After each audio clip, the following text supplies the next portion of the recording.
Hi, I'm Sean Dixon-Sullivan, founder of Lines Corp. I'm in Naranjal village. It's one of 9 villages around Livingston, Guatemala, where we currently have agroforestry projects. But it's a very special one for me and for a lot of our supporters so far. It's a new community. It's on about 60 hectares and they're still fighting for their land rights.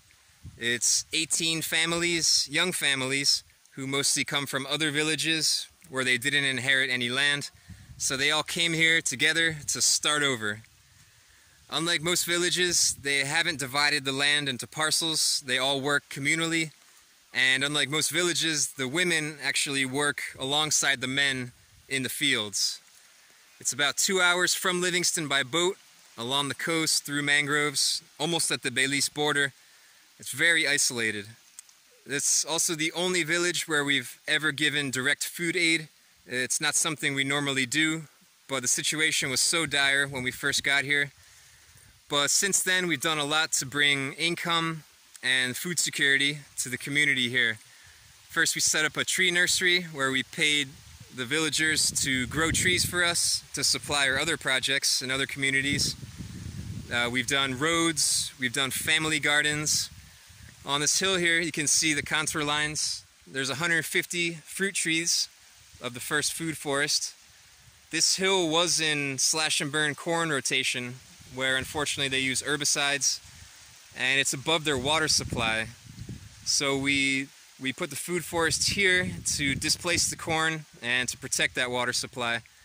We've also done 1,000 mahogany trees. That's a reforestation project, native hardwoods on about 3 acres.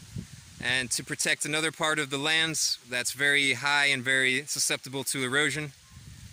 So these are all part of our projects to bring income and food security and to preserve and restore the ecosystem here at Naranjal village.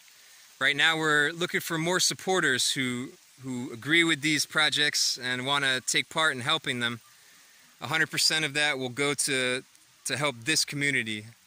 So far, the first food forest has been paid for by a donor, Ben from Indiana. Thanks, Ben. He actually came here a couple months ago and he just fell in love with it, so he's been supporting it. The direct food aid came from Hana of Abundant Earth Foundation, so thanks to Hana.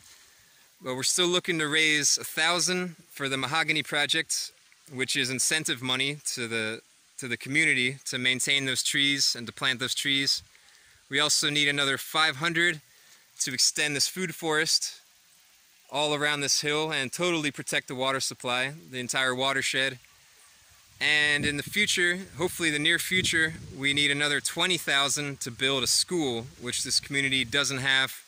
There's 45 kids who don't go to school, unfortunately. And so we'd like to do a bamboo sustainable school as well. Anyone interested in supporting, don't hesitate to contact me if you have any questions. My name's Sean of Lines Corp, and thank you.